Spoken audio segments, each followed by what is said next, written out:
Why does an all loving, all powerful God allow such horrific evil? The problem of evil is often called the most powerful argument against God. It doesn't just challenge our logic, it hits us in the gut. This video has three parts. First, a steel manned presentation of the argument. Second, a logical analysis. And third, addressing the emotional weight of the problem. The problem of evil is particularly a problem for Christianity because Christians believe that God is all loving and good, all knowing and all powerful. How could there be an all loving and all powerful God who allows children to be trafficked, tortured, and abused? How could there be racism, slavery, lynching? How could a good and all powerful God allow the torture and brutal murder of millions of Jews during the Holocaust? The Greek philosopher Epicurus summarizes the problem well. Is God willing to prevent evil but not able? Then he's not omnipotent. Is he able but not willing? Then he's malevolent. Is he both able and willing? Then whence cometh evil? Is he neither able nor willing? Then why call him God? We can state the problem of evil as a logical argument against God in the following way. Premise 1. If God is all good, he would want to destroy evil. Premise 2. If God is all powerful, he could destroy evil. Premise 3. But evil is not destroyed. Therefore, there is no such God. At first glance, the logic seems valid and the premises seem true. Australian philosopher J.L. Mackie made a similarly forceful argument stating that God's goodness, power, and the existence of evil form a contradiction. He claimed that if any two are true, the third must be false, a logical trilemma. That's the argument at its strongest. We've pulled no punches. Let's turn now to the logical analysis that challenges the validity of that case. Here are four reasons the argument isn't sound. First, God has morally sufficient reasons for allowing evil temporarily. Here's where the argument slips. It assumes that a good and powerful God would eliminate evil immediately. But what if that assumption is false? If God has good reasons, reasons we can't always see, to temporarily allow evil, then the argument fails. In the book of Job, God asks questions that Job can't possibly answer. God demonstrates that he knows exactly what he's doing in running the universe. Hebrew Bible scholar John Walton says, God's answer to Job does not explain why righteous people suffer, because the cosmos is not designed to prevent righteous people from suffering. Job questioned God's design, and God responded that Job had insufficient knowledge to do so. Job questioned God's justice, and God responded that Job needs to trust him and that he should not arrogantly think that God can be domesticated to conform to Job's feeble perceptions of how the cosmos should run. Christianity doesn't claim that evil will never be defeated, only that it hasn't been defeated yet. The entire biblical story anticipates a day when evil is judged and wiped away. Could reality be larger than our perspective? This leads to our second point. God's perspective is bigger than ours. As the heavens are higher than the earth, so are my ways higher than your ways, and my thoughts than your thoughts. We do not know all the reasons God temporarily allows evil, but let's look at some examples to help us begin to see this bigger picture. Joseph was mocked, betrayed, and sold into slavery.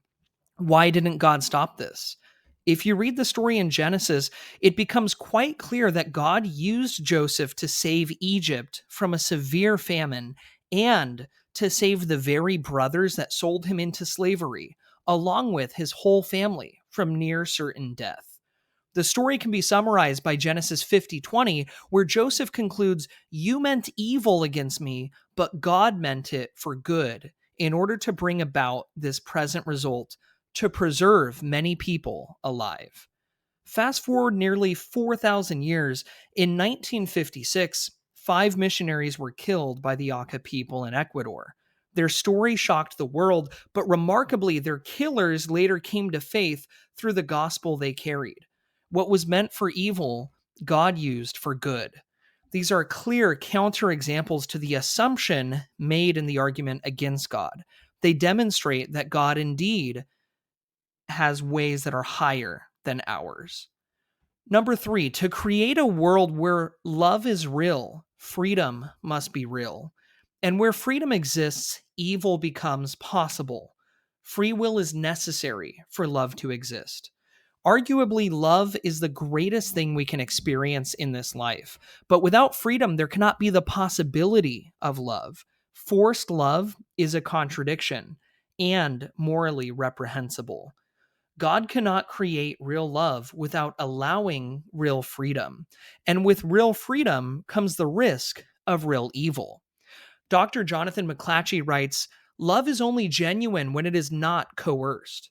True love requires the ability to exercise free will. Thus, to facilitate the ability of free creatures to genuinely love God requires that one take the risk that these free creatures will choose to reject God or to violate his commandments." But here's a surprising twist. The problem of evil may actually point to God's existence. Number four, without God, there is no objective good or evil. The problem of evil assumes that some things really are evil.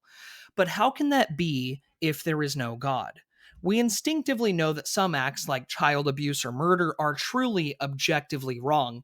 That deep moral intuition itself points to God. Without a moral lawgiver, evil becomes just a matter of personal or cultural opinion. Even prominent atheists have made similar arguments. Consider this quote from Professor Richard Dawkins: "There is at bottom no design, no purpose, no evil, and no good. Nothing but blind, pitiless indifference." To be fair, many atheists do seek to ground morality in things like human well being or social contracts, but those are subjective systems. Without a transcendent moral lawgiver, there's no objective basis to say anything is truly good or evil, only that it's popular or unpopular.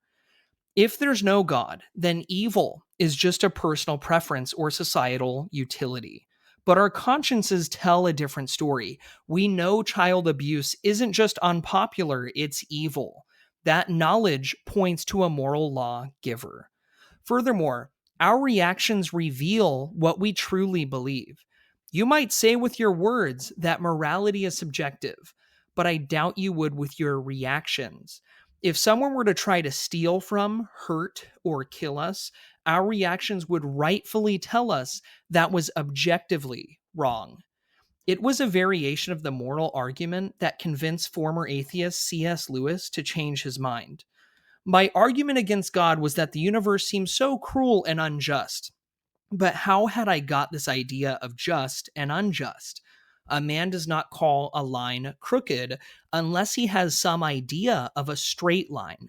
What was I comparing this universe with when I called it unjust?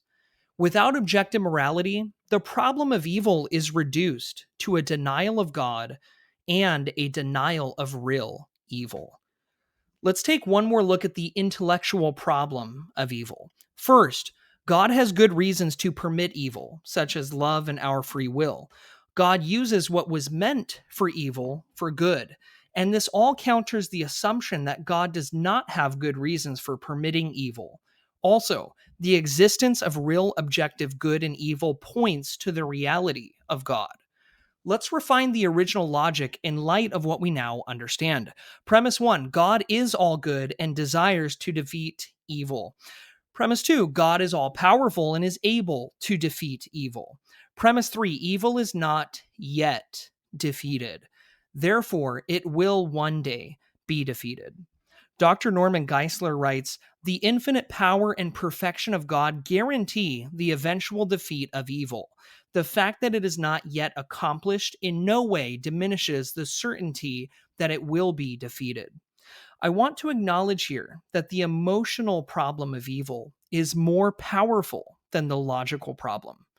When we hear about human trafficking, slavery, child abuse, it causes great emotional distress. Imagine for a moment that God decided to absolutely destroy every source of evil in the universe. What would that look like? Would any of us survive? The answer is that there is no one good but God. If God were to wipe out all sources of evil instantly, we would all be in trouble.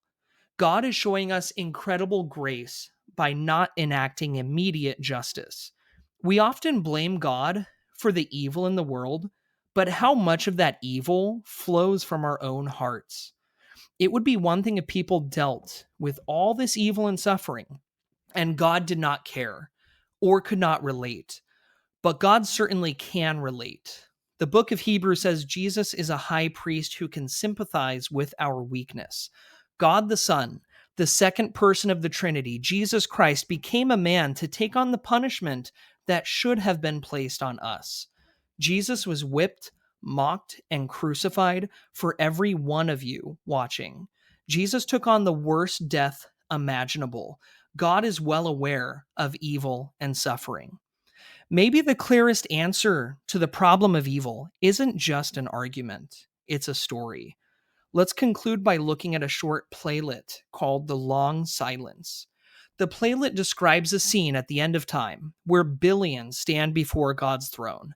Many are fearful, but some confront God angrily, questioning his right to judge them since he hasn't experienced human suffering. Various individuals recount their deep pain: Holocaust survivors, victims of racism, teen mothers, people with disabilities, all accusing God of being distant and sheltered from human anguish. They select the most afflicted among them to represent their case against God, preparing a powerful argument that questions his understanding of evil and suffering. Let's pick up at the final lines of the playlet. Before God could be qualified to be their judge, he must endure what they had endured. Their decision was that God should be sentenced to live on earth as a man. Let him be born a Jew. Let the legitimacy of his birth be doubted. Give him a work so difficult that even his family will think him out of his mind. Let him be betrayed by his closest friends. Let him face false charges, be tried by a prejudiced jury, and convicted by a cowardly judge. Let him be tortured. At the last, let him see what it means to be terribly alone. Then let him die. So there can be no doubt he died. Let there be a great host of witnesses to verify it. As each leader announced his portion of the sentence, loud murmurs of approval went up from the throng of people assembled. When the last had finished pronouncing sentence, there was a long silence. No one uttered a word. No one moved. For suddenly, all knew that God had already served his sentence. If you ever doubt God's love, look at the cross. But God demonstrates his own love towards us in that while we were still sinners, Christ died for us.